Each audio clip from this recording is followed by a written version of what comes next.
And we're there. Hey. Y'all so rude.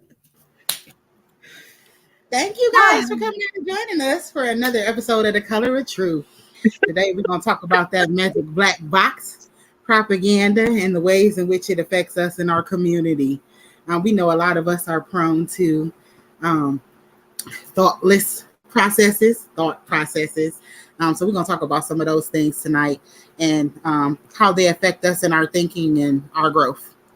So before we get started, I'm going to introduce my two lovely ladies that I got on the show with me tonight. Hey.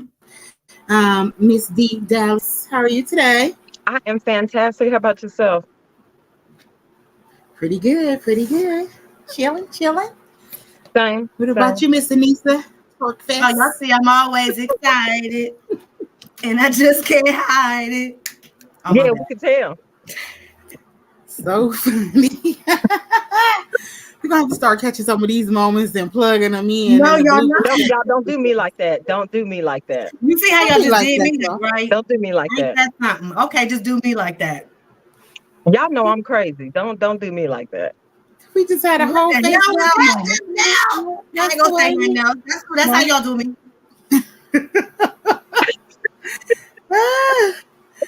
Don't be that way. Come back. That's how you gotta hit them, y'all. That's how you gotta hit them out here these days. Gonna play me? Gotta hit them with the face. So, yeah. So, just to go ahead and get us started. Hey, Miss Linda. Hey, Eric. Yeah, I'm in the shades today. Okay. I was feeling a little saucy. So, we're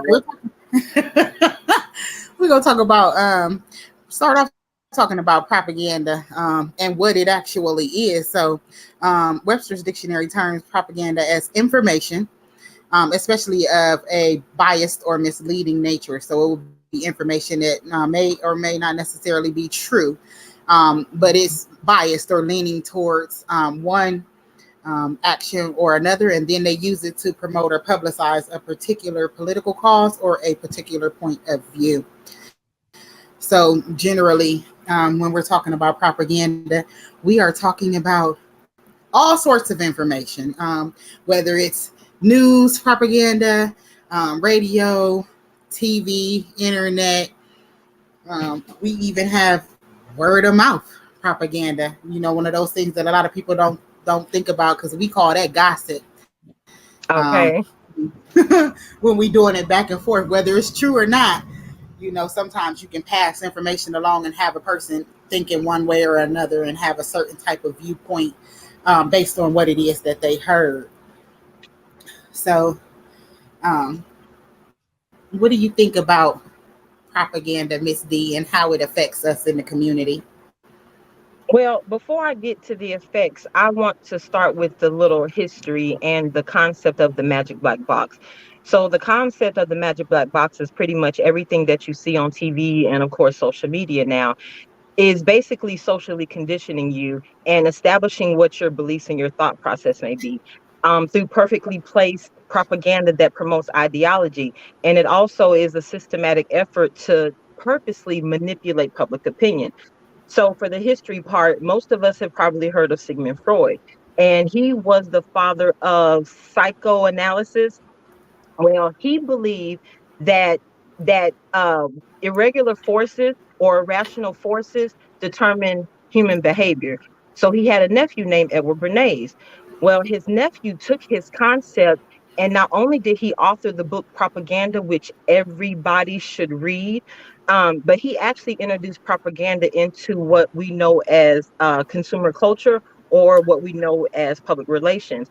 And what's interesting is his first actual task was convincing women to smoke. So after the era of the first wave, I guess, of women's suffrage, in 1928 or 29, he actually campaigned, they wanted to increase sales, so they wanted to get the women to smoke. So before then, of course, women couldn't smoke, and when women could smoke, they could only smoke in certain places.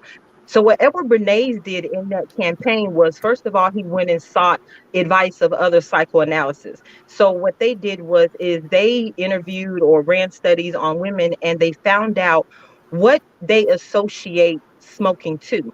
So after all the studies, they determined that women associated smoking to male power. So what he did was he used the era of women's suffrage to convince women to smoke.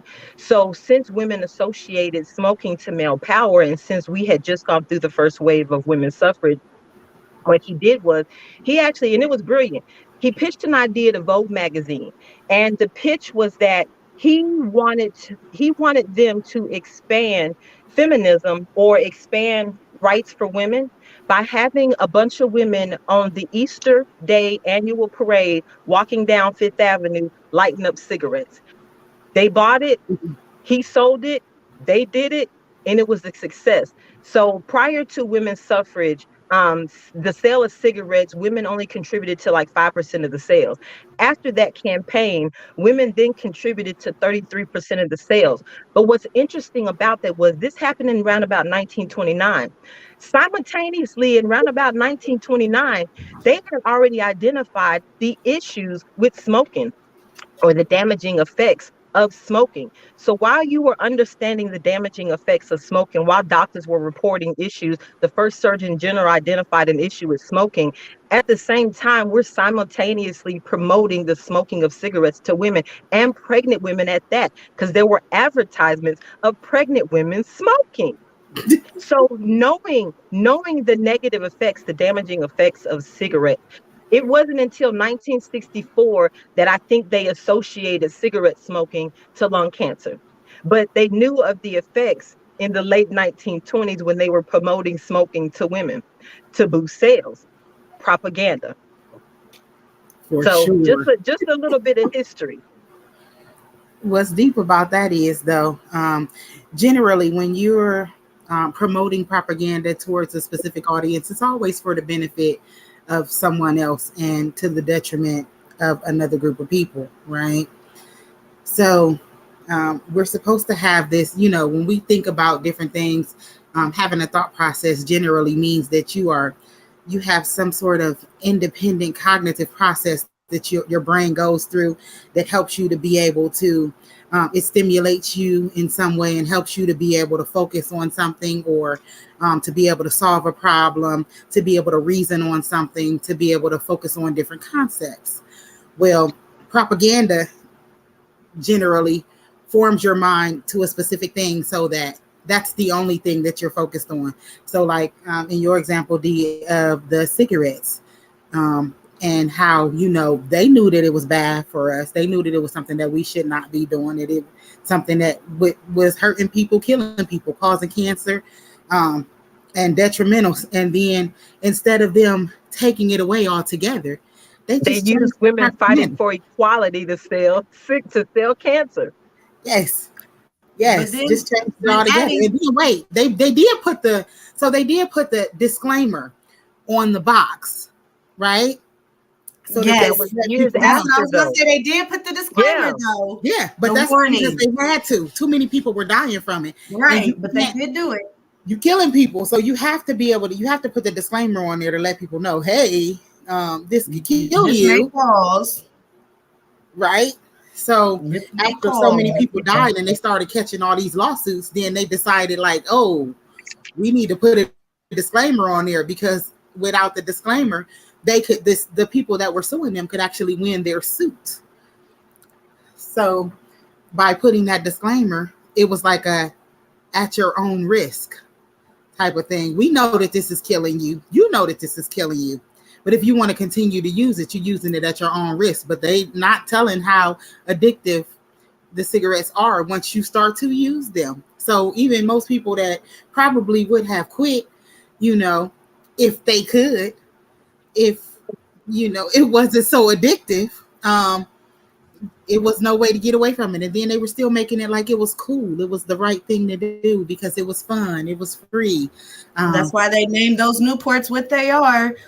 Newports, Cools, Capris. Think about all them stuff that they thinking of when they naming those packs of cigarettes. Oh yeah, naming is definitely propaganda. But you brought up something, Roxy, and so when you talked about labeling, so that's another thing. So let's talk about the labeling in the medical field. So one of the things that bothers me is, so like when you see like so she brought up like the Surgeon General's warning, but even like now when you look at commercials that advertise medicine. So the FDA allows pharmaceutical companies to market their drugs directly to consumers. It's the direct to consumer, the DTC advertising. So when DTC advertising is being used, there's only one real requirement for those pharmaceutical companies, and that is that they have to identify the benefits as well as the risks. So when you're listening to a commercial, what you hear are the side effects, and of course, they go through their common headache, upset stomach, diarrhea. Some may be as severe as thoughts of suicide, things like that. So that is actually a requirement by the FDA in order for pharmaceutical companies to do direct to customer or direct to consumer marketing. The problem with that is that requirement is limited in what it's sharing. So even though it's giving you the risk, the way they identify those risks is also propaganda in and of itself. So one of the things that they did was they understand human nature and they understand how we operate. They psychoanalysis, and they use that to market to us. So one of the things they did when they started listing all of those side effects, well, first of all, when they list those side effects, what they don't have to tell you is what the percentage of those benefits are, or what the actual risk to those side effects actually are. So for instance, say you're selling a medication that's supposed to reduce your chances of having an asthma attack, so an asthma prevented medication. So say one of the benefits, of course, is to reduce your chances of having an asthma attack. Say one of the side effects, let's just say it's a thought of a suicide. While they may list those, what they don't tell you is, what if the studies actually identified that the chance of you reducing your likelihood of having an asthma attack was only like 0.25% or 0.5% or even 15% or maybe even 30%.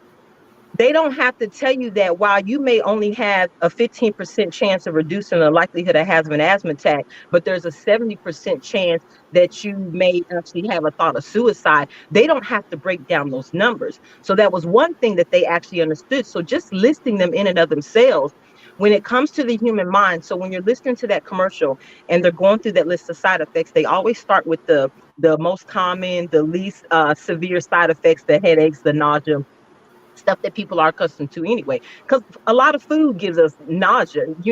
We get nauseous eating certain foods.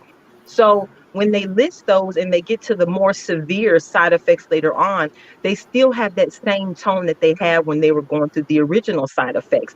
So because they keep that same monotone when they're talking about those side effects, our minds don't resonate the severity of those actual risks.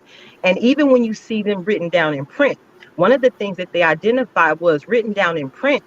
Oftentimes in advertising, when you see a billboard, it's not just that billboard is selling you a product. It's not that advertisement doesn't exist simply because there's a product on the market. There are elements to that advertisement that are made to draw your attention. They're made to make you want to look, make you want to buy, make you want to invest. So one of the things that they realized when they having to list those side effects was, as long as we kept the same font and the same size when we listed those, or we didn't list the severe side effects first, by the time the consumer gets to reading all those side effects, we have again reduced our ability to prioritize those risks or identify what those risks are. And to us, it's just another word that's on a piece of paper. So even though they're regulated by the FDA to list those, the way they're actually listed or given to the consumer is propaganda in and of itself. On top of that, there's some extra to that, because think about it. When they do start listing those, they also list them into something that you kind of memorize, like, oh man, if I get nausea, heartburn, or indigestion with this, then you start thinking about it. Well, damn, that's damn near I need Pepto-Bismol if I'm gonna take this medication. You know what I'm saying? You start connecting dots like, okay, so if I take this medication, I might need some Pepto or something, because it says a heartburn or indigestion or something like that, which is another drug they paying for you to buy from them to make them rich. So, I mean, we got to be mindful of the things that that we're taking. There's a lot of natural things that we should be doing as well. Healthy eating, healthy living. That's another have to tell you. They don't have to tell you that the medication that you're taking, if they know that walking or dieting and exercise would improve whatever symptoms you're having more than that medication would, they don't have to disclose that information either. They're not going to, because that doesn't make them money, right?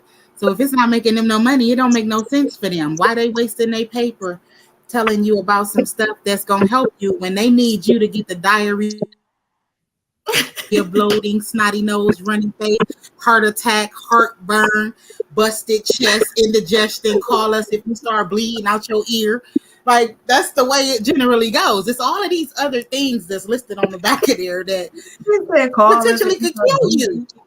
And then wait, on top of that, they put, but the benefits to utilizing the medicine are more important than the actual issues right. And now that come as a result of the medication. You remember when I brought up the Netflix documentary, Take Your Pills? So, of course, you know, they talked about the whole Ritalin epidemic, right? And they talked about how America is the leader in diagnosing our children with ADHD. And that was another propaganda campaign. So, and the reason why you know it's propaganda is because I believe it was 1969, when it came to amphetamines, they were actually issuing out 8 billion amphetamines at the time. That sparked, because of the addictions, because of the deaths, because of everything that was happening, that sparked the 1970 what is it, the what you call it drugs, I can't think of what it is now, not the over-the-counter drug. Why I can't think of what it is now. You mean like opioids or say what? No, Controlled Substance Act. So the 1970 Controlled Substance Act passed that in 1970, right? Now in 1969, there were 8 billion amphetamines circulating.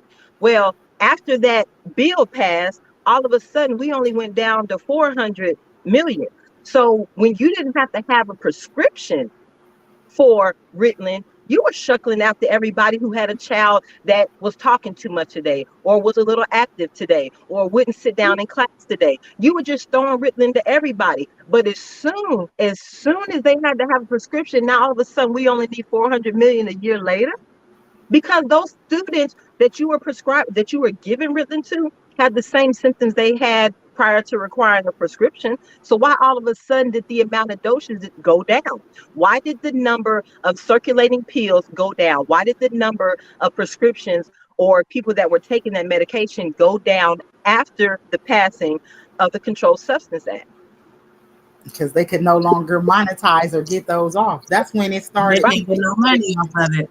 He had a doctor that actually said that the way that they were testing for ADHD was they didn't know what all the real symptoms were, but they were giving people Ritalin and said if it helped them, then they got ADHD. I'm like, give somebody a drug, and if they say they benefit from that drug, then they must have ADHD.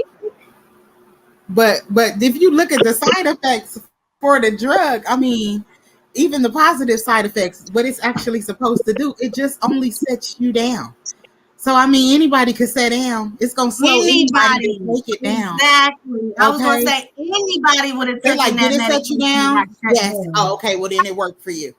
That was the problem. Parents were so consumed with what they were saying the symptoms of ADHD were, and they were making it seem like if you had this kind of child, that it wasn't something that you could control at home. It wasn't something that if you put forth a little effort, okay, right. You have a child. Sometimes they just need to be engaged in some extracurricular activities.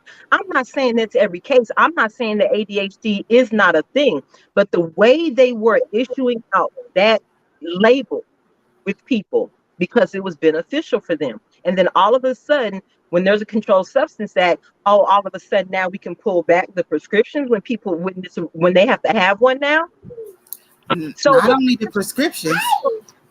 Right, but they sold the idea of this out of control household that most parents have experienced experienced a child that's running amok today. Most parents have experienced a child that wouldn't stop talking today. Most parents experience a child that has a little bit of energy today. But you see that moment and you allow that commercial to tell you that if you experience this, your child has ADHD. I'm gonna tell you, they also slowed up on diagnosing kids with those type of issues when they realized that they was gonna have to chalk out money for disability as a result of it. Because wait a minute, we just thought that we was getting ready to gain these millions and millions of dollars off of these people for having their kids take the medicine.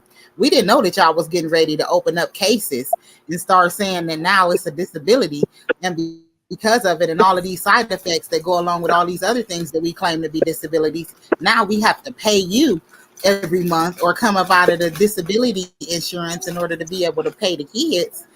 So that became a whole nother problem. So then they just started, okay, you have the disability and it's severe enough for us to give you the medicine, but it's not severe enough for us to give you the money. To give you no money. Right. So like a whole nother thing. How that work?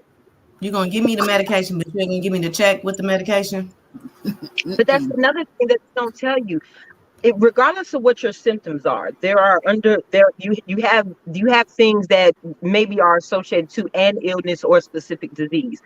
But what they don't tell you is that I just lost my train of thought. I don't know what's wrong with me, ladies. I just be losing my train of thought. Go ahead, ladies. I'll come back. It's okay. So I'm gonna jump into this topic of propaganda when it comes to videos that we watch on TV, the music videos that we see, because everybody wants to live a certain lifestyle and have certain things, and music videos and stuff make it look real easy for you to be able to obtain it. But nobody knows that the people on set rented all of this stuff in order to be able to make that video happen. Some of these people, especially the ones that just came out, they're not really living like that. This is just stuff that was staged in order for us to fall in line and believe that that's what's really going on, and this is the type of lifestyle we have to have. And if you're rich and you're a millionaire, you have to have a certain type of car, and you got to have rims, and you have to have plush leather seats. And they didn't tell you that leather was hot, and that every time you get in there and it's more than 80 degrees outside, that it was gonna burn your eyes. Right. Gonna burn, baby. Listen, I ain't tell you that there's a such thing as taxes. You want a house, you got to pay taxes. You got to take care of your own everything. That means if something breaks, ain't nobody else coming there to fix it except for you. Your stuff will break down around you if you don't come and fix your stuff, because there is nobody to cut your grass.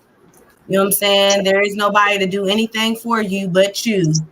So my whole thing is stay in your lane, people. Stay in your lane. Roxy, you must have been reading my mind, because that was another thing I want to bring up. So in the book Propaganda by Edward Bernays, matter of fact, Propaganda. My favorite sections of the book was when he was talking about the motion picture, because I was always one of those people that said, to me, anything that you see on TV or motion pictures, they're not just somebody's overactive imagination. Oftentimes for me, I've always viewed them as foreshadows, right? Because sometimes what you see in movies, you can associate that to somebody has had this experience in real life. But one of the things that he said was, the American motion picture is the greatest unconscious carrier of propaganda in the world. It is a great distributor for ideas and opinions. And he's right, because they actually use motion picture to actually promote ideas, to promote ideology. So, and it's all because they're showing you a lifestyle that they think that you want to have. This is what the American dream looks like. And if you want to be a part of the American dream, you have to absorb this lifestyle. And they've done it in lots of ways. And one of the things people watch, Black Hawk Down, a lot of different war movies. What a lot of people don't know is the CIA, the Department of Defense. Yes. Minority Report. Yes. Those movies. So this is what's funny to me. So Hollywood, so CIA and all of them are funded in Hollywood. So Hollywood elites come up with the script about a war movie, right? That shines the military in a positive, glorious light.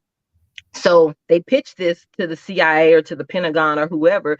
They like it, and they actually get some benefits because of it. They get favors. they actually are allowed to borrow equipment. So they can actually borrow bombers and tanks and all this type of stuff for the equipment. But what's funny about that is some of the times they're renting this equipment out. So if military equipment is purchased through taxpayer dollars, then who are you renting this equipment from again? But because it paints the picture of what they want wartime to look like or how they want to envision the American hero, I don't know if it's propaganda to get people to join the military or whatever the agenda is, but it's all to shine a certain light or to view a certain agenda or to push a certain narrative. So they actually fund these programs. So not only are our taxpayer dollars actually funding the Hollywood movies that we're watching, but then we're paying the $8.99 to go see it at the movie theater. We're paying $19.99 at Walmart to own the DVD at home. But everything that you see in Hollywood too there's an agenda behind what you watch in Hollywood. There's an agenda behind what Hollywood pushes out. As a matter of fact, right now it's mad at Netflix. So Netflix is showing all the controversial stuff. They're showing all the racially motivated movies now after the summer protests. They got all the documentaries out about the medical field and where everything went wrong. It's a lot of controversial topics that are available on Netflix right now. And Hollywood is so pissed off at Netflix because now Netflix is actually putting out the product that Hollywood would never let pass through. So now that Hollywood, at least because of the pandemic, basically put them out of business, now Netflix said, okay, well, now we got content. And they're allowing all the scripts that Hollywood wouldn't allow. And so now there's a different narrative out there. So now people are like, this is a different story than the story that I've been thinking in the previous years. So Hollywood and Netflix are kind of beefing right now because of the space. They're even getting a lot of the big actors over into the Netflix space. And there was a time that no big Hollywood actor would ever be seen in a Netflix production. Especially go from movie to a Netflix. Never. Right. Big screen to a little screen, a family home. Nah, we good. Right. But now you're seeing the controversial commentary and documents and all that that are available on Netflix right now. And those are the stories that Hollywood wouldn't tell because it didn't fit their narrative. Right. Netflix do want all the smoke. I know that's right. They do. They want all the smoke. They got it with everybody. If you a comedian and you want to do your stuff or you want to act all funny, they on it. They like, oh, okay, you want to act like that? Okay, cool. Netflix want all the smoke for real. And getting it and paying top dollar for it. What you mean?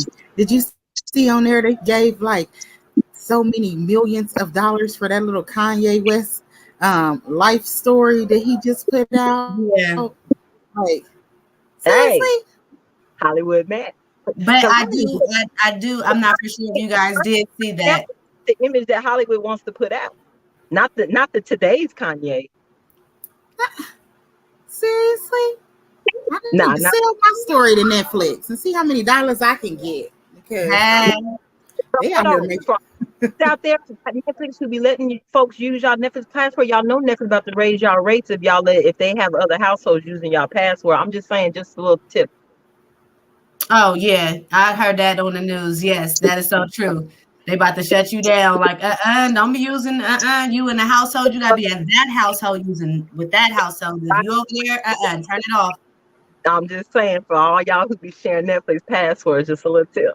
They petty because you know they're gonna do that with everything. And we just said that we needed to start a little community group. Your family buy one thing, my family buy one thing, and then we swap them out. So everybody ain't paying all this money for the same thing. Like, why spend $99 for 3 different things when we can share? All that we're sharing is impacting their ability to push out more content. So if Netflix gonna keep pushing out the content they've been pushing out, I'm with the increase in the fee. I'm with it. You with the shit. Good content. You with the shit.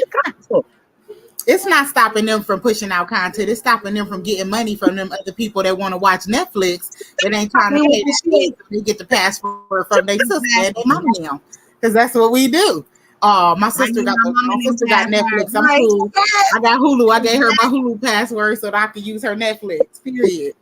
Yes, you gotta trade. We share everything but being around.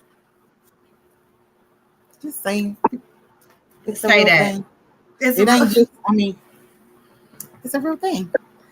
And it's not just videos, music videos, TV shows. Like I was watching the news the other day, and I don't know if anybody else had the opportunity to be able to see this, but I've been following this whole war on Ukraine, the whole Russia, the whole everything, all of it that comes with it, because I'm soft. I sit there and then I sit there and I'm crying all sad, like, oh my gosh, she's pregnant. They're just walking around. They don't have anything. There's nothing, so it's just a whole thing, right? So I'm following the stories about different people that's on there. So they had a little commercial that they had put up, and they were talking about how all of these people, the war on Ukraine is affecting all of these people, and all of these people are dying from this war. And then all of a sudden, one of the people that was supposed to be dead on there, the cover blew up, and then they just stood up and sat up real quick and threw the cover back over themselves. So I'm like, wait a minute. Are they really dead? Wait a minute. So they want us to think that the war on Ukraine is affecting all of these people, and it's so bad. But the next thing you know, it's not even really true. Like, how many of them other people was on there was staged and was not actually dead? Because at that point, I'm wondering if anybody.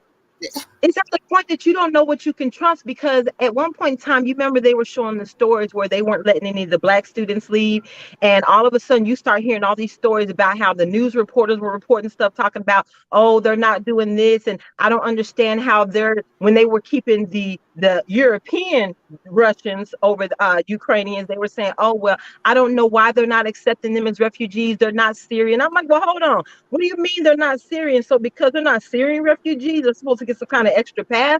But then another story came out that said that was all propaganda.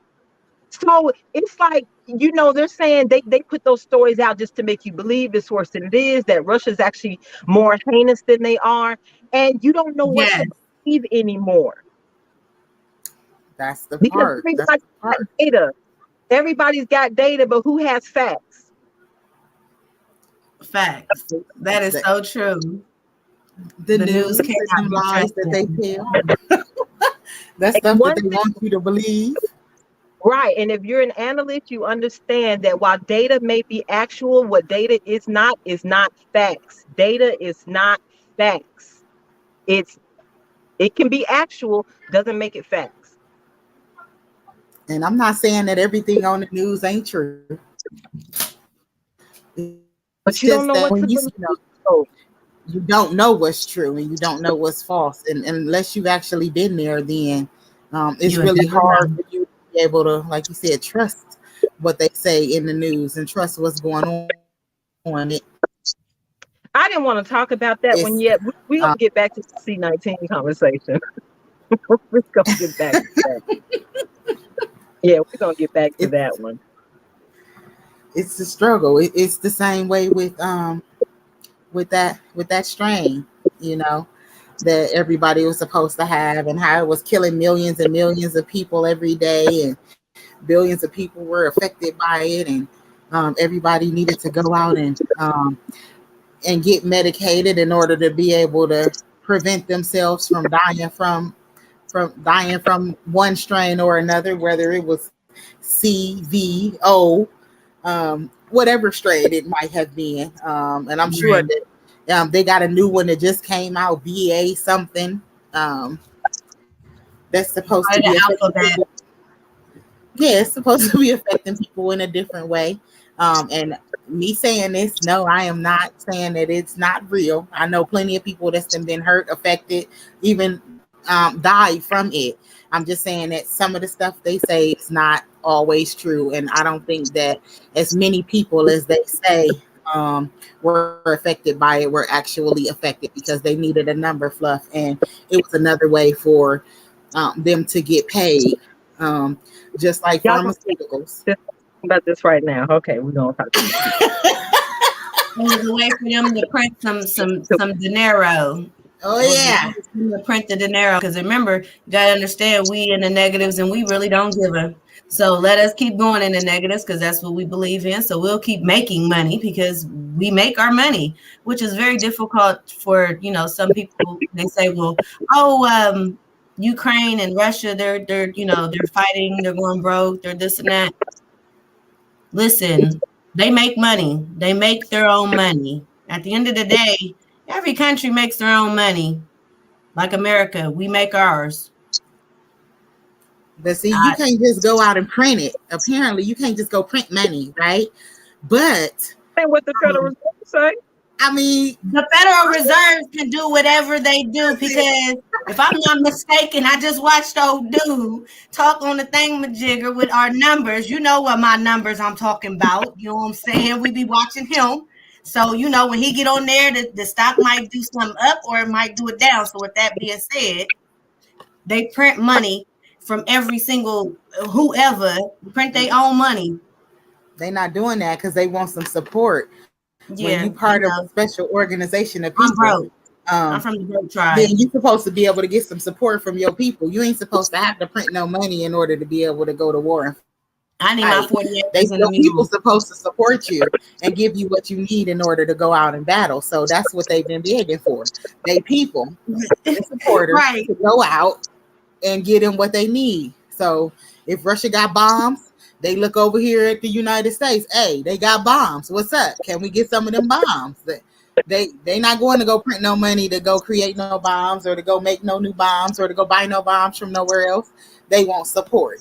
That's it. Support.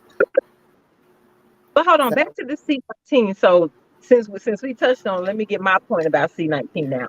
So one thing that drove me crazy about that was not necessarily just C19, but the Pope campaign. So, and what drove me crazy about everybody in the Pope campaign was everybody's instant trust, belief, whatever.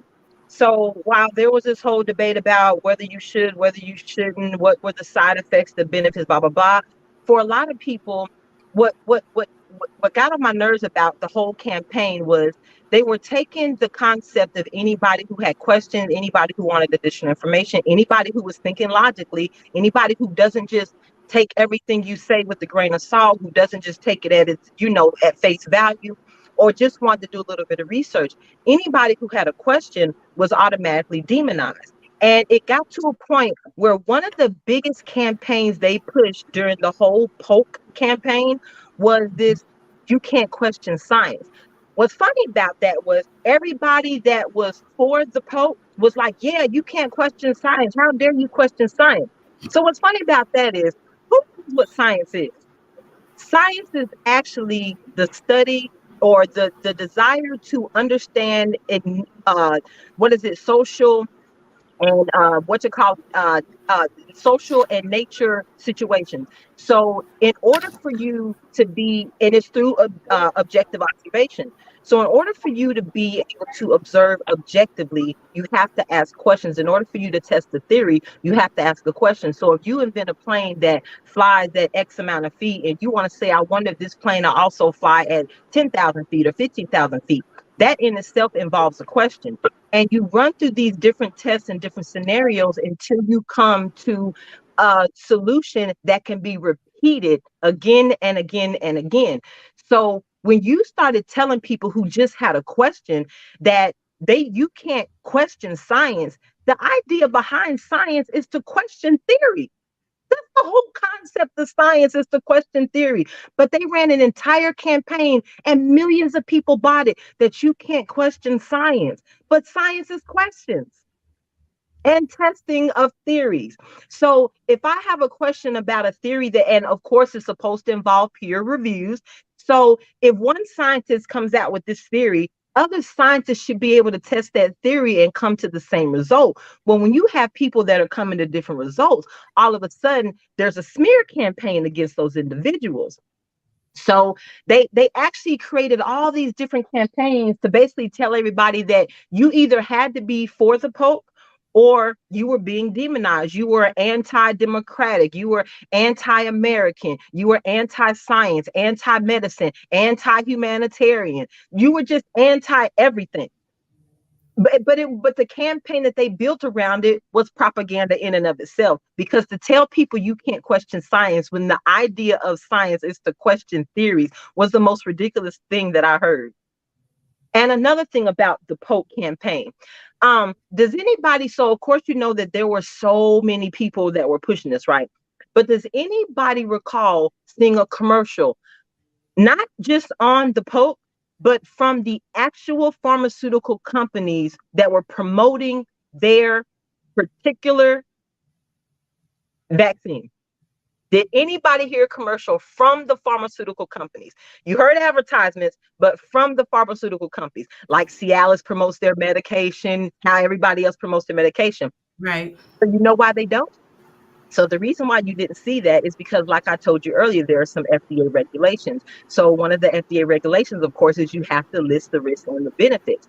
Well, because the pharmaceutical companies weren't promoting their medication for the pandemic, nobody had to talk about the side effects. You can get the local pastor to promote this drug. You can go get the social media influencers to promote this drug. They are not obligated by federal law to list any side effects of any medication. So the fact that the pharmaceutical companies themselves were not promoting this drug, when we have direct to consumer advertising during the biggest pandemic of our lifetime, the pharmaceutical companies weren't advertising this medication.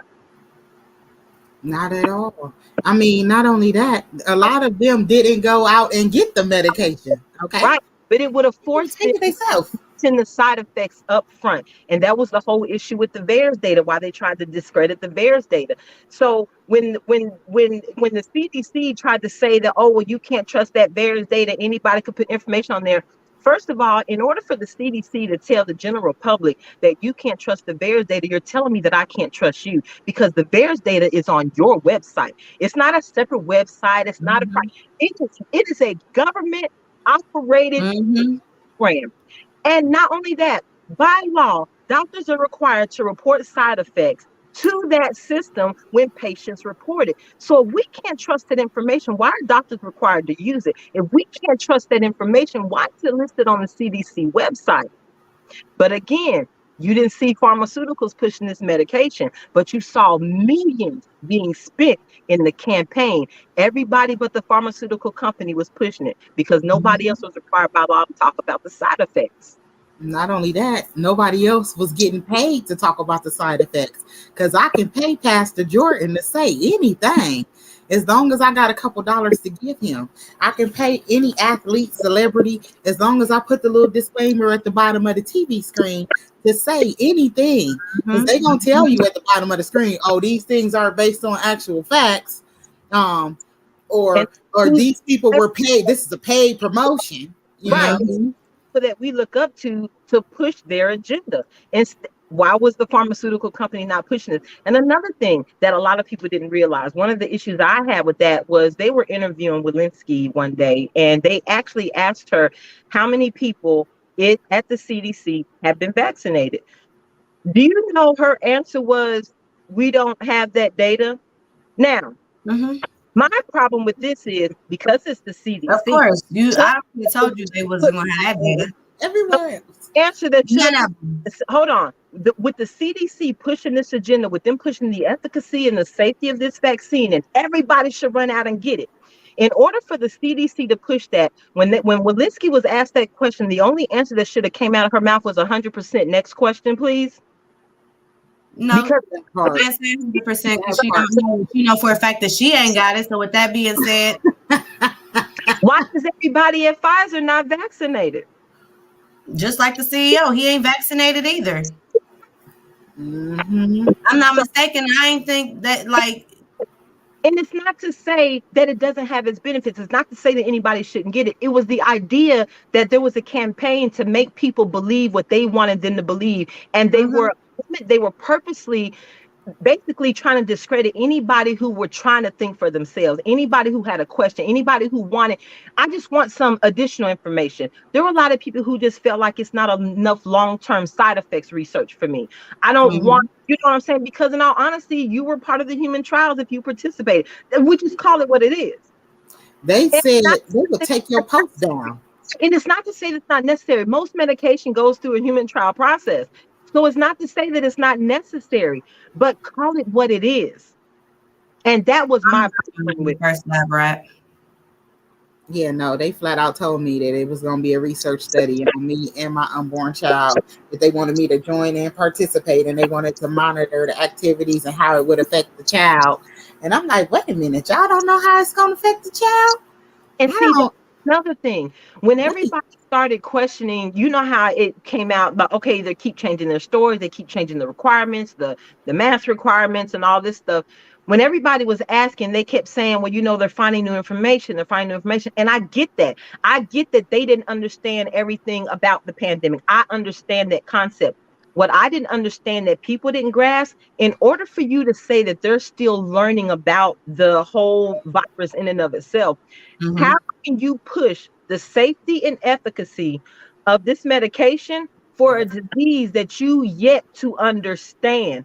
That's what I didn't understand, what the public didn't grasp. How can you not have that question? And that was my biggest problem with it. You're still trying to understand the virus in and of itself.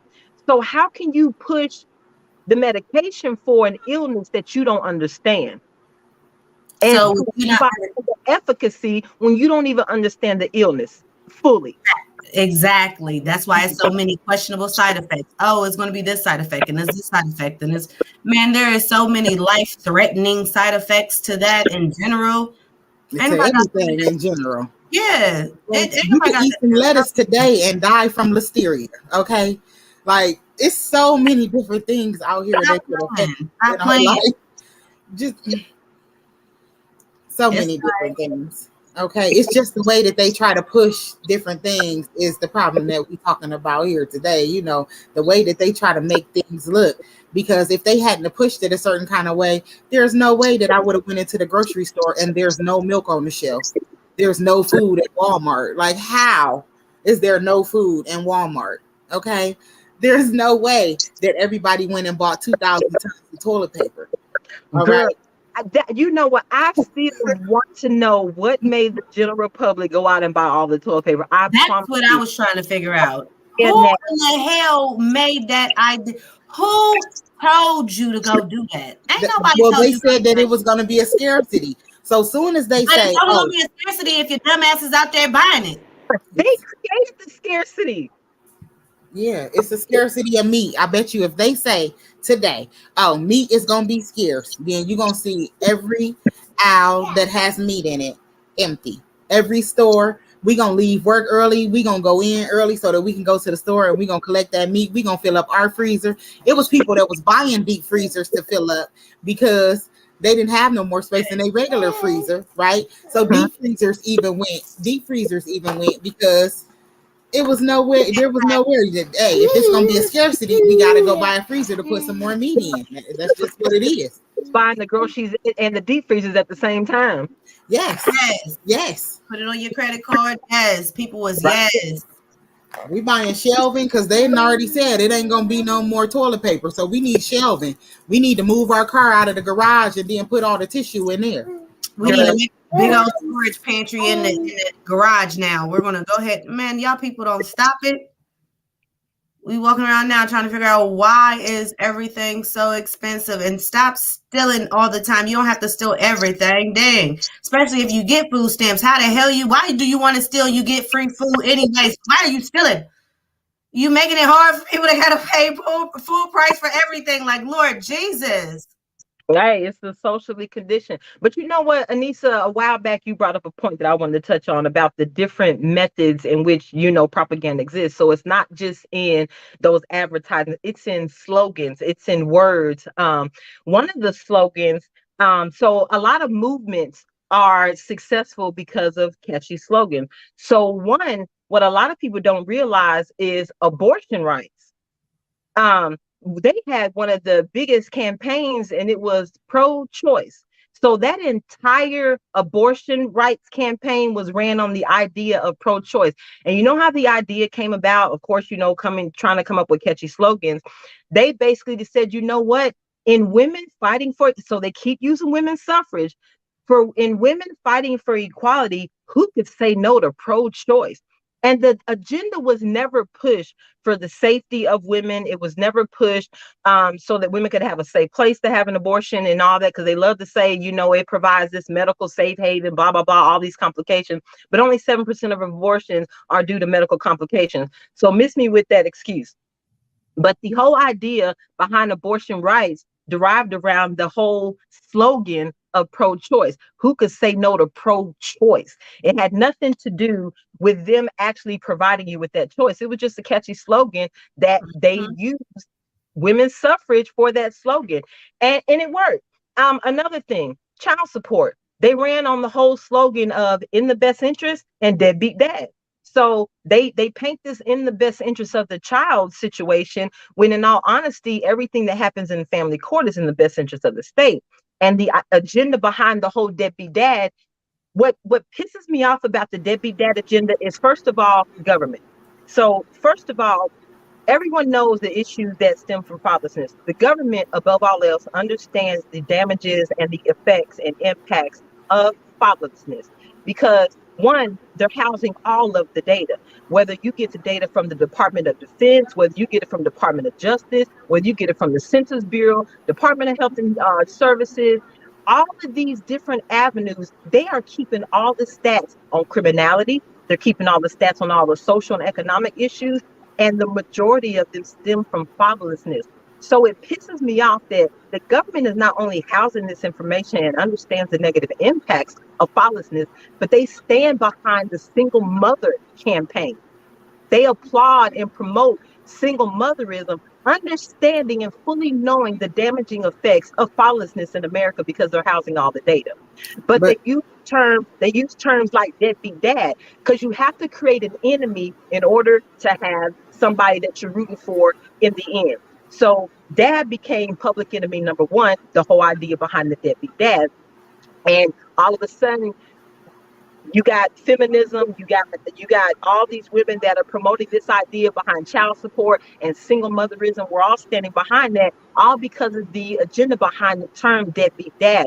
And what I hate about the term deadbeat dad, and I tell everybody this, the term, we have got to unlearn deadbeat dad. That was a propaganda campaign, and the term deadbeat has nothing to do with raising a child or spending time with the child. It has nothing to do with a child at all. The actual definition of a deadbeat is an individual who does not pay their personal debt. So in all honesty, if you happen to be a single mom and you live in a loft downtown, but you're there on a housing voucher, then you're not paying your personal debts either. So in essence, just because the child resides with you, you're a deadbeat parent too, because the taxpayers are paying your rent. So if you get WIC and food stamps, the taxpayers are putting groceries in your house. So the actual term of deadbeat, for all you people promoting single motherism, you're the real deadbeat. So let's unlearn that. Not only that part, when we talking about child support, most of the people that are on child support are also on welfare as well. So when the child's father is on child support, or the child's mother is on child support, because it's not just dads to pay child support nowadays. Some of the moms have to pay child support too. It's a lot of moms that decided that they was gonna walk away. But when you do that, we don't want to talk about that. Yes, when you do that, definitely you're taking not only away from the child, but you're also taking away from the taxpayers, because the government is the one that's supporting and footing that bill, and the money doesn't go to the child. They will take your child support to cover that job and family services bill that you have from them footing the bill for you for you getting the check. So if you get $384 a month in the check, guess what? Your child support is going to the government anyway to cover that child support. And now you getting your child's father locked up and in trouble. And let's break down this welfare recovery, because that's what child support is. So if you get welfare benefits, then what they do is when you go and receive those, you have to list the father. Now what they do is the state actually sues the father to recoup those funds. First thing, what is welfare? Isn't that a grant? Supposedly. Since when did we start paying grants back?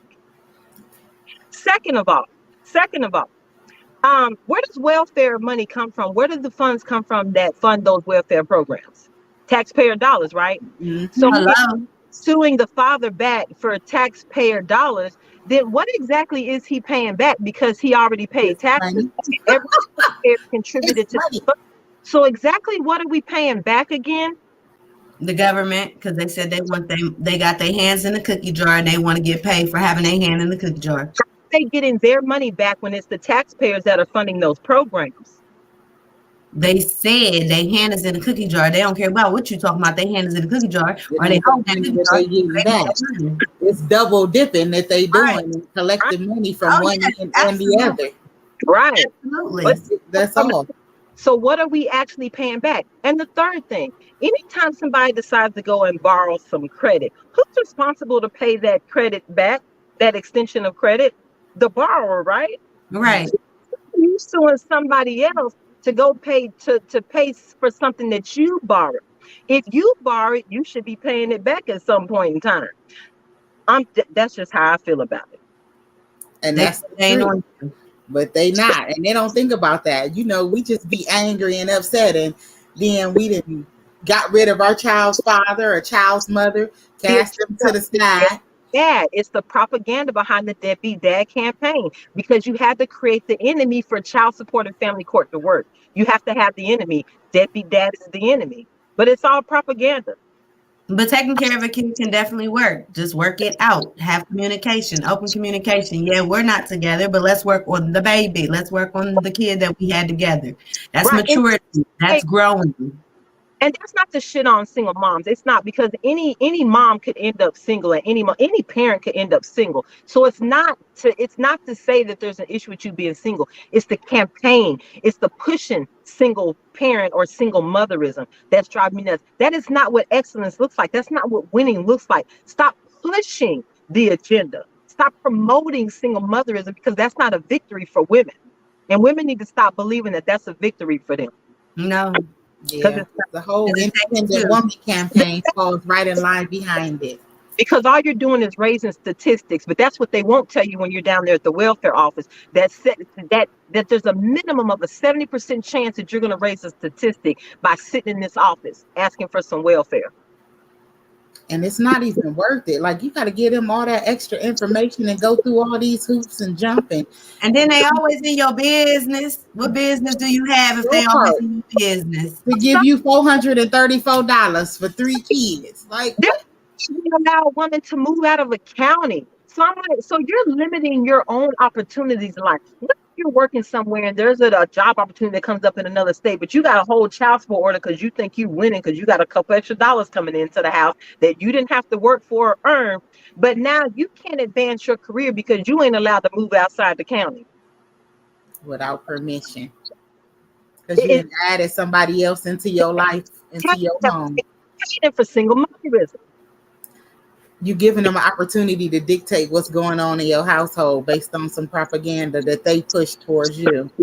Because that's all that's happening. Now they're in here telling you what you can and can't do with your child and when and how. And y'all got to set specific hours and certain times a day. And if this don't work for you, then we can't work it out. And it's a problem. And the only person that's suffering is the child. Right. Maturity goes a long ways. Maturity goes a long ways. I mean, it takes 2 to tango to make one. It takes 2 to actually. It doesn't take the whole government and the whole system to tell you that everybody needs. They believe it takes village while they got government assistance. So it takes a village, because if it didn't, I'm not saying it doesn't take a village, but how can you have the village mentality and kicking part of the village out the house? Exactly. That's what I'm saying. We got to make sure we're right. That part. Yeah, that's what I'm saying. Like that's what I'm saying about working together and communicating together. Trust me, we talk about this all the time. Kids need both. Right? There is no, I'm gonna teach them as a mom, I'm gonna teach them all this stuff, or as a dad, I'm gonna teach them all this stuff. Because as a dad, you never had a cycle. So you got a daughter, you don't know what to teach her, you don't know what to tell her. What you even hear about as a single mom? Listen, because I'm gonna tell y'all. Listen. My son, So I was a single mom for quite a little bit of time, right? So, when my son reached that age of maturity and he was ready to do his little thing, and you know how boys had a little masturbation phase or whatever it is. I didn't know what that meant or what that was. All I know is that my Vaseline and stuff is missing in the house. I'm going in there in his room and I'm finding it, okay? No clue, all right, that this is what's going on. So I decided that I'm going to start dating somebody, and they explained it to me, the concept of what it is, because I'm fussing. Like, why do I keep finding this Vaseline and these wadded up tissues? I'm thinking, like, this boy in here putting snot rags and leaving snot all over the house and just wadded up. I'm going off. Do you hear me?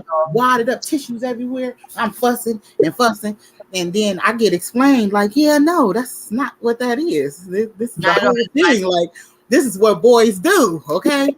Girls don't do that, okay? Right. So I had no idea. Like, we go through the masturbation phase, but we don't do it the way guys do it. We don't use the tools that they don't have the wadded up tissue. So yeah, that's why they add benefit to it, because there's some how strong and how independent you are. There are some things that you don't possess as a woman, just like there's some things he doesn't possess as a man. That's just how that works. And it takes both of you to raise a well-rounded individual. Yeah. Two people. While we're talking about single motherism, let's hit on a little bit of pop culture. So this is another form of propaganda. So the cancel culture, now that the silent propaganda. So now anybody who doesn't necessarily believe in these particular values, everybody's getting canceled now. So I don't know if y'all heard, but Kanye got canceled on Instagram for like a 24-hour period because of some, I guess, whatever he said about DL Hughley and Skeet, whatever his name is, that she's that. Skeet. Whatever his name is. Skeet. About that. So again, because we've gotten to this whole deadbeat dad mentality, and everybody believes the deadbeat dad, narrative and all this stuff. So now you've got a population of women that are running around, applauding crazy Kanye is. He shouldn't be around the kids, and it's driving me nuts. But first of all, let me say this. He's never been a threat to those kids. Kim hasn't reported a threat to the kids. The kids haven't reported a threat. There's never been an issue of him being a threat to the kids. So regardless of what those two adults are going through because of the end of that relationship, if there's no reason for you to believe, or there's no evidence that he is physically, emotionally, or harming these kids, then at no point in time should he not be allowed to be in their presence, to be around them, or he shouldn't be alienated from his children. So what pissed me off was everybody starts talking about, oh, well, he's acting crazy. He's saying all this stuff. He's disrespecting Kim. I was like, hold on. So you mean to tell me as a woman, you think that because an ex is disrespecting his ex-wife that happens to be the mother of his children, that in alone negates her alienating him from the kids? That's bullshit. Because first of all, if you want to sit up here and compare those stories, you want to compare Kim to Kanye. First of all, y'all want to sit up here and talk about what Kanye is and what he's not and how much of a threat he is. And he's never posed or never been a threat to the kids, right? Y'all just don't like how he's treating Kim, which I don't understand. So they were talking about him disrespecting her. So I brought up the fact that, well, first of all, Kim disrespected herself when she came out with that so-called leak tape with Ray J that boosted her career. So that was disrespect in and of itself. And every time she wanted a front page article, her boobs came out. So there's not a corner of that woman's body that most of us ass came out. So she disrespected herself when her idea of stardom came at the cost of nudity and sexual exploitation. So that was her disrespecting herself. Then you want to talk about emotional drama. So they're saying that because Kanye now is doing stuff like making videos, talking with his eyes closed, oh, that's a sign of mental illness, blah, blah, blah. They want to say that that's the reason why he shouldn't be around his kids. I said, okay, you want to talk about mental illness. Let's talk about the Kardashian clan and how we love to talk about body positivity, right? So how you sit up here and say body shaming is a problem, blah, blah, blah, when you have the Kardashian, the grandkids, Kanye and Kim's kids growing up in a family that the entire family has been physically, surgically augmented. The entire family. Entire family has been physically augmented. And them young girls started very early. So what kind of girls are they going to be raising in a household? What if one of those girls turns out to be a little chunky? Or Kanye they got gonna talk about her like you talked about the sister, remember? he got those gerbil cheeks. What if the kids grow up and have those gerbil cheeks and y'all don't think that that's what attraction looks like? So when you want to talk about mental illness, when you want to talk about mental personalities, then let's talk about these grandkids growing up in an entire house where the whole family believes in physical augmentation. So none of y'all accept yourselves for the natural version of what you are. They may not be body shaming out loud, but if that's not body shaming, silent body shaming, I don't know what is. So you want to talk about Kanye making a video talking with his eyes closed, but we want to talk about a family full of people that engage in silent body shaming because they alter their bodies to what their idea, I guess the Jessica Rabbit look is what everybody's going for now. Or the anime girl, what was that game that everybody played that had the girls that had the itty bitty waist and them crazy hips? It was I can't even think of the name of the game. I'm sorry, I hate my faces, but I am giving them to you.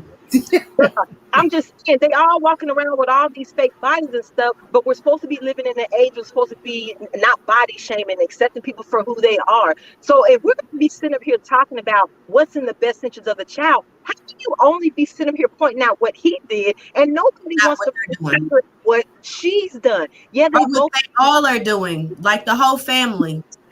But none of her mistakes including the grandma, including the grandma and grandpa. Right. All the men that they turn into drug addicts or women. Or women, the grandma and grandpa. I don't know what happened to men they date.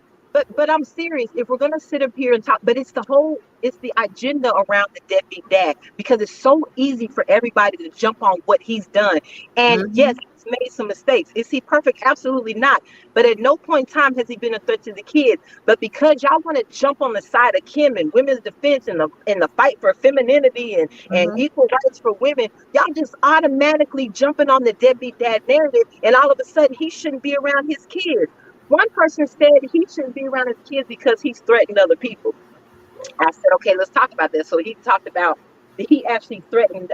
Do they have kids? See, people like that just make me think that they don't have kids. Really? People are just socially conditioned to be stupid. So they were talking about somebody was a photographer, the people run around photographing all the people. So they said he snapped on one of them, threatened them. I was like, well, first of all, you're an everyday individual. You don't understand what it's like for the paparazzi to be chasing you every second of your life. And I know for a fact that if I was famous and paparazzi was chasing me, I probably had one of those moments too where I want you to get your camera out my face. You know what I'm saying? Everyone's entitled to privacy. But so you mean to tell me that because he made that threat in that situation, that warrants his kids or him being alienated from his kids? So you mean to tell me every adult that's ever threatened anybody at work, he threatened the cashier at Walmart, anybody that's threatened the teacher, boyfriend, everybody.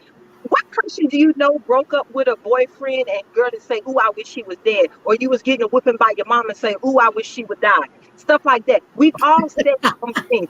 Adults make threats. It doesn't mean that we're actually going to act out on them. I said, but you actually think that because an adult makes a threat against another adult that has nothing at all to do with those kids, that all of a sudden that legitimizes your argument that he shouldn't be around his kids. But wait, not only he shouldn't be around them, but he still got to pay. Right. But you turning away the money with that money. Right. But then stop playing. We just turning away the opportunity for him to be able to be a dad and to be able to be around his kids and teach them stuff that otherwise they wouldn't normally get. And if you haven't noticed, what he talks about is loving his kids and being around his kids. Like he talks about that very highly. So I don't know why you would even, that right there is all the way wrong. I mean, she'd be totally wrong. The whole family be wrong, and everybody is all the way wrong if you take him away from his kids. Because that's he talks highly of his kids. If anything, it's his kids in whatever other BS he got going on in the album or whatever, whatever he decides to do. But it's mostly about his kids. They know that's gonna hurt him. Right. Yeah, That's generally the reason why people do it, because they feel like, oh, this is the only way I could get at them and hurt their feelings is by taking away what it is that they want or that they love. So his kids is what's most important to him in his life. So she feel like, oh yeah, I'm gonna take this man's money, I'm gonna still get paid, but I'm gonna take these kids too, because I know that's gonna hurt his feelings. He don't care about giving up that money because he got it. Right.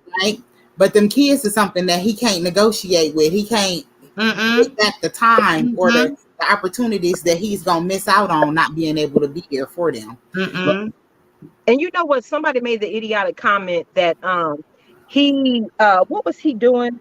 They made the comment about shoot, what was, and I gotta think of what it was. It's on the tip of my doggone tongue right now. I know he just stepped out at the park or something, or did some type of something with his shoes. I don't really follow Kanye. Shoes. Oh no, somebody made the comment that he shouldn't, that him disrespecting Kim and all. How did I just lose my train of thought again? I don't know what is going on, man. It's like the older I get, my short-term memory is Hey, for real. Prevagen is supposed to be working. I'm one of the people that when I get prescribed medication, I have to read all the side effects, all the ingredients, and I'm just telling you what they said. I'm just telling you what I ain't tried it. Trust me, my memory, I'm still trying to jog mine, but I'm just not taking it. It's gonna make me sicker. I got it now. They made the comment that, how did I just lose it again? You inspired. Oh Lord. Some niggas do not want me to say this type of word because they keep snatching that thought right out of my mind as soon as I want to say it. Mr. Listen, he said he don't want you to say it right now. Snatch right out of my mouth. Listen, it's all right. I was getting ready to say I'm not taking nothing that's gonna cause me to have more side effects than what it's worth. Okay, I'm not doing it. But they're not prescribing medication for the problem anyway. They're prescribing medication for the symptoms. Yeah, no. Because cured patient ain't a returning patient. That part, and we can't get no money from that. So plus, if I can give you this, like I said, it's gonna cause bloating, dizziness, headache, snotty nose, blood out your ear, running bowels. You know what I mean? Pooping on yourself. Then now you got to buy diapers, and then you got to take Pepto, and then you got to take Robitussin for the heart. I mean, it's just a whole list of extra stuff that go along with that. Lord Jesus, you ended up taking 12 medicines. Hey, no, I got it now. Somebody said that Kim didn't owe him anything, and they're right. I said, you know what, you're right. Kim doesn't owe Kanye a damn thing. I said, but she does owe her kids access to both parents, and that's that y'all don't want to talk about. She don't owe Kanye shit, but she owe her kids the opportunity to have the best life. And that's the way we need to start looking at situations, but we keep jumping on all these agendas and narratives and just blindly believing everything that's thrown at you on that little magic black box, everything that you hear advertising on TV, on the radio, and social media. And we talked about that whole reality TV. Oh my, reality TV has done a number on Black women. The hip hop this, the housewives of that, the Married to Medicine. Yes. Number, because they really got a lot of women out here believing that this is everyday life, and that is not, those women do not, that is not, those are all staged scenarios. Every last one of them are staged. And even if they're not staged, so the Married to Medicine, so this is supposed to be upper echelon, high society. These people are doctors, are married to doctors, right? So you got a group of women that are doctors or married to doctors that are at bars throwing drinks on people. This is what we doing now, upper echelon, high society. This is what y'all think is cool. A bunch of women that really hate each other, but they keep going to Cancun together. This is what winning looks like for women. But y'all keep thinking that this is everybody's best life. This is what I'm supposed to be doing. And I'm not going out of town with nobody. I am not. We gotta be 100. Period. All the way solid. I'm not finna be out of another state with an individual that I don't trust wholeheartedly. Not never again. Definitely nowhere with nobody I don't like. Right, but they all cussing each other definitely out. Not with nobody I don't like. Right, next week they taking a trip to Cancun. I'm like, are y'all serious? And y'all throwing drinks in each other. This is what y'all life is like. And you got women running around here acting like that is just like that's the thing to be. Yes, arguing, fighting. You get DVDs, everything. pictures that are 5 feet long. Who the hell put the wings on people's faces? I'm not understanding that. What? The false lashes that are 5 miles long. Oh, you know, they retarded. Everybody want to look like a peacock, ostrich. With Right? they want to look like peacocks, ostriches, and shit. I mean, stuff. Right. But who told it? See, that's another thing. Even if you saw that image on, in the entertainment industry, you saw it on Nicki Minaj, you saw it on any entertainer that was on stage. That's another thing you all don't realize. These people are on stage. Every They're time you see a picture of Nicki Minaj, she is on stage. She is at a photo shoot. She is entertaining. It's called entertainment. But wait, Right. But y'all sitting around here thinking that this is how I have to go to the library and dress like Nicki Minaj. No. Looking like a whole Look. Twinkie, stuffed Twinkie, and all I'm saying is if you go, so because there's a lot of people out there, that don't have no friends in the front or in the back, and then maybe that might be something that they need, and it could just be a self-esteem thing, and this is what you want to do to be able to enhance your body. But please have the money to be able to keep that up, because you can't just go and Nicki Minaj it this week and not realize that the side effects to that they don't tell you about is that stuff falls. It sags after a while. You have to go back and get it redone. So if you spent your tax refund, okay, getting a new booty, and you don't got the money to keep going back and getting them booty injections to keep your booty up, it's gonna start sagging. All right. Well, you don't to exercise. Instead of going to the cheap doctors and they're inserting cement and all them. Have you seen some of those images? Yes, the chick that did the cement. Remember, she's in prison. Right. Y'all have got to stop. Like Frankenstein. Ooh. Oh, yeah. But yeah, it's a lot of Frankenstein's sister with cement. About the pain, the side effects. They're having to have procedures now to combat the complications from having the injections. So yeah, I get it. Everyone's chasing perfection. So, and it goes back to everybody wants to be in the result, but nobody wants to be in the process. So you want this image of what they say body perfection is. But first of all, half of those bodies look stupid. I want to be in the race, so I want to keep jogging this out. Sick of women running around with those asses that are so big and they got them toothpick legs. I am so sick of that look. If you're going to do it, at least understand how to proportion your body. Right. All of that some of that don't even look natural. But everybody now is coming out with all these sad stories and all the side effects and complications they're having. But we bit off into this image because we saw one video where somebody was chasing a fat ass, or I want a Nicki Minaj or a Kim Kardashian body. And so now we're going out here and we're putting ourselves at risk for an image that somebody told you was body perfection. And we're allowing to do our kids. We're allowing to put our kids at risk. There's kids that are 14, 15, 16, 17, 8, young, and you're allowing your kids to get surgery on her boobs and her butt and her body. Are you serious? First of all, their bodies aren't even fully developed for you to do anything like that. So turning 16 birthday present in California, and in the world, my mama would have me boobs at 16. Listen, my mama said if you ain't got them, oh well, you gotta be thankful for what you got. Okay, listen. The reality of it all, though, is men don't like it regardless. Okay, men like fluff. They like thin. They like little nipples, big nipples, fat nipples, small nipples. They don't care about how big or how little it is. Okay, at the end of the day, do it fit in my mouth? All right. That's what some do, but that's the thing. Just because some men prefer big breasts doesn't mean every woman has to go get a breast augmentation. Period. Every man don't prefer it. So I mean, somebody for you. That's all I'm saying. It's okay, little itty bitty titty community. Hey, raise y'all's hands. Woo woo. Hey, go ahead. Woo woo. My bad. The ones ain't got them. I'm just saying. Because they got legs, thighs for days, but hey, some folks just don't have no booties. They on the itty bitty titty committee, and it's okay. Right. More than a mouthful is a way. Say that, Gail. We done heard it. Yes. Period. Like in real life, like if if I can't do it like this, then it's too much anyway. And I ain't trying to focus anyway. I'm not at all. Because some people do have preferences. Right. You know what I mean? It's a real thing. Whether it's for pleasure or not, or it's for breastfeeding, anything more than a mouthful is a waste. It's just extra. That's all. It's just extra. It's just extra. It's just extra.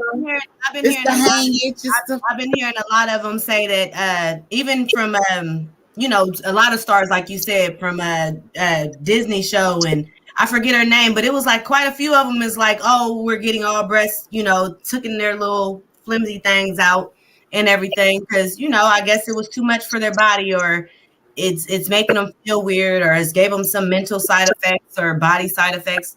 It's always something, but they all started off with them no boobs, and all of a sudden, bam, they got boobs on Disney. You like, I could have sworn she was flat chested as hell. Now all of a sudden she got boobs.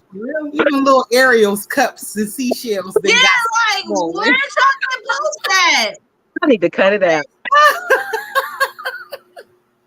But yeah, it's this whole idea of what they're telling you body perfection looks like, and we've got to stop. I'm not saying you're not supposed to take care. You should take care of your body. But what they're not telling you is, why don't you get out there and exercise? Look, exercise is good for you. Short term, long term, for longevity, for heart health, for lung development, for strength, for endurance, for low blood pressure, for everything. Nature, for breast lifting, vitamin D. All of that, get outside, get a walk in. I'm not saying that everybody can have the perfect shape to exercise, because some people just don't have hips. Some people just don't have breasts. Some people just don't have ass. That's just the natural order of things. But it doesn't mean that certain things can't be achieved. So y'all remember when everybody first started getting their stomach stapled? What drove me nuts about that is 3 years later, all of them was back fat again, because y'all were so busy chasing the body image that instead of you working on the problem, you decided to work on a symptom of the problem. So the problem is you don't know how to push back from the table. A symptom of that, your ass is overweight now. So you dealt with the symptom by getting your stomach stapled, but you didn't stop from pushing back away from the table. So after getting your stomach stapled, you can only eat small amounts of food. But if you eat till you're full or eat to past full, you can stretch your stomach again. So 3 years later, people never understood that. Stand that, because you didn't change your behavior. You didn't address the problem. The only thing you addressed was the symptom of the problem. The symptom was that you were overweight and you didn't like it. But nobody wants to be in the process. Everybody wants to be in the result. For sure. Right. Right. They don't want to trying to go work out an hour a day. Sweating, hot, 30 minutes a day. I body hurting. Wait, and complains about his knees hurting him all the time, right? And I said, well, why don't you get up and walk around the neighborhood? Go take a walk to the corner. He was like, well, my knees hurt. I said, but your knees hurt sitting on the couch, right? So if your knees hurt not doing nothing, at least let them hurt from activity that at some point in time will reduce the amount of pain in your knees. But they hurt sitting down. But you'd rather complain about us sitting down than getting up and doing something about it. No, because it's such a black box. Because in my mind, it's going to hurt more. In my mind, I'm saying, oh, I can only imagine me moving is going to make it hurt more, because me sitting, it's already hurting. So in their mind, it's already going to hurt even more. You get up to go to the refrigerator. See, that was because I needed something. I need something out the refrigerator. So I'm willing to walk over there and get something out and use these top muscles, my arm muscle, and you know what I'm saying? One of these, and one of these. That's easier than, doing some walk around. Girl, that's some exercise for real. You want to sweat a little bit. Sweating thinking about it. What? I'm trying to tell y'all, these people nowadays is a hot mess. You be like, for real, where did you get that? Like, why would you? The thought process. Who thought of that and told you to do that? You really thought of that? I wouldn't tell nobody that. Don't tell nobody that. Nobody had to tell you. If you seen it on TV, or you heard it on the radio, or you seen it on the news, or one of your friends gossiped and told you about it, that was the right thing to do. Oh, girl, I just went and got my stomach stapled. I'm thin. You see me? my legs, I could fit into a size 8 right now. And then Right. you over here wearing a size 16, like, dang, I should go get my stomach stapled. Girl, Next let me thing tell you know, you eating ice cream in your my girlfriend actually didn't have the procedure, right? And she was married prior to, so she had been chunky her whole life. She was married to a guy that accepted her in all her fat glory, right? Loved her to death. I'm talking about this man loved this woman to death. So she went and had that procedure. So of course, since she started losing weight, now when we're going out, because we were in our 20s, so we clubbing, partying, having a good time. So now we're going out to the club. She's getting all this attention that she hadn't gotten before because she was overweight and she wasn't aesthetically pleasing to the more of the population. So now that she's getting all this attention, it goes back to that 80-20 rule. She's getting 20% of what she thought she was missing. So she her husband because of all this attention she's getting, right? She lets this guy finagle her into a relationship, leaves her husband and all that. Well, she one of the ones that put all the weight back on. Well, when she put the weight back on, he left her because he said he don't date fat broads.